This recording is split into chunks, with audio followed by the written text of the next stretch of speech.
Olá, sejam bem-vindos ao EJOcast, um encontro de jovens com Cristo em podcast. Hoje, dia 3 de junho de 2020, iremos meditar o Evangelho de Nosso Senhor Jesus Cristo, escrito por Mateus, capítulo 12, versículos de 18 a 27. Naquele tempo, vieram ter com Jesus alguns saduceus, os quais afirmam que não existe ressurreição e lhe propuseram este caso. Mestre, Moisés deu-nos esta prescrição: se morrer o irmão de alguém e deixar a esposa sem filhos, o irmão desse homem deve casar-se com a viúva, a fim de garantir a descendência de seu irmão. Ora, havia 7 irmãos. O mais velho casou-se e morreu sem deixar descendência. O segundo casou-se com a viúva e morreu sem deixar descendência. E a mesma coisa aconteceu com o terceiro, e nenhum dos 7 deixou descendência. Por último, morreu também a mulher. Na ressurreição, quando eles ressuscitarem, de quem será ela mulher? Porque os 7 se casaram com ela. Jesus respondeu: acaso vós não estáis enganados por não conhecerdes as Escrituras, nem o poder de Deus? Com efeito, quando os mortos ressuscitarem, os homens e as mulheres não se casarão, pois serão como os anjos do céu. Quanto ao fato da ressurreição dos mortos, não lestes no livro de Moisés, na passagem da sarça ardente, como Deus lhe falou?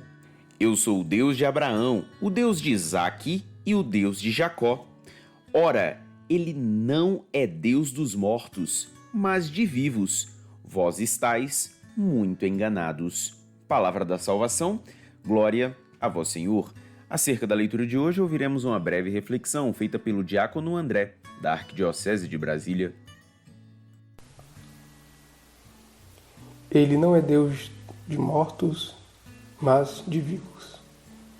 Queridos irmãos e irmãs, o Evangelho de hoje nos mostra um encontro interessante entre Jesus e os saduceus. Os saduceus eram um grupo político e religioso formado por classes dominantes. Eles não acreditavam na ressurreição, porém se aproximaram de Jesus para tentá-lo pregar uma cilada. Eles interpretavam, ao ver deles, toda a parte do Pentateuco, né? Eles rejeitavam totalmente a tradição oral, a fé na ressurreição e a existência dos anjos. Eles acreditavam naquilo que é relatado no Evangelho, que um homem ressuscitava quando seu irmão lhe suscitava descendência, ou seja, para eles a eternidade do homem confundia-se com a conservação da espécie. Era gente realista que calculava perfeitamente os prós e os contras de cada situação, e ali com Jesus não era diferente. Logicamente queriam desfazer-se de um homem perigoso como era Jesus, né? Mas não perdiam a calma, eram objetivos e consideravam supérflua a paixão dos fariseus. No nosso relato, os saduceus limitam-se a meter Jesus a ridículo diante do povo.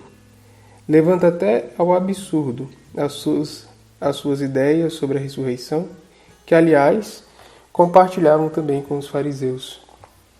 Porém, Jesus interpreta a ressurreição não como uma continuação da vida mortal, como essa que nós temos e como os fariseus defendiam, mas como um estado de vida em plenitude, junto com Deus. Entender que buscar essa plenitude depende de nós, aquilo que colocamos no mundo, aquilo que é o nosso segmento dentro do cristianismo. Buscar a Cristo e buscar essa vida em plenitude pela ressurreição é saber que teremos uma vida nova, uma vida plena junto dele. O que os saduceus não acreditavam, né? Por isso eles defendiam essa tese. A resposta de Jesus diferencia-se muito daquilo que era a atitude tanto dos saduceus quanto dos fariseus. A fé na ressurreição é uma fé no poder de Deus. Deus tem poder para criar tudo novo. O crente, nós, não devemos perdermos em caminhos totalmente realistas da fantasia humana. Evidentemente, Deus é um Deus de vivos.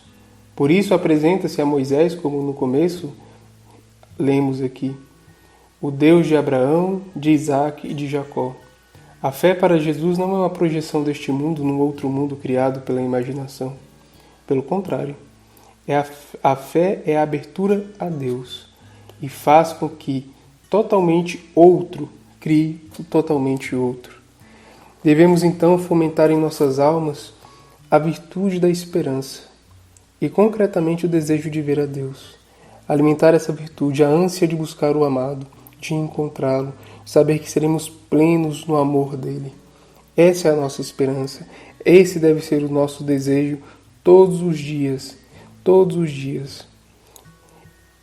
Este desejo será saciado quando e como? Só se permanecermos fiéis à nossa vocação de cristãos.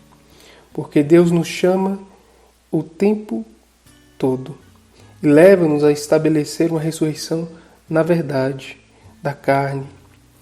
Deus espera-nos para sempre na sua glória. Que tristeza tão grande para aqueles que puseram toda a sua confiança neste mundo, nas coisas materiais, nos bens, até mesmo em pessoas. E que alegria para os que sabemos que seremos nós mesmos, alma e corpo, que com a ajuda da graça viveremos eternamente com Jesus Cristo, com os anjos e os santos, louvando a Santíssima Trindade. Que possamos neste dia fomentar em nossos corações essa esperança, a virtude da esperança, alimentá-la cada vez mais, fazê-la fortificar em nossa vida este desejo de estar sempre perto do Senhor, pleno da sua presença, e que possamos um dia gozar da sua real presença na vida eterna. Louvado seja o nosso Senhor Jesus Cristo, para sempre seja louvado. Que a palavra de Deus possa abençoar o nosso dia, iluminar os nossos pensamentos e fortalecer a nossa fé. A paz de Cristo.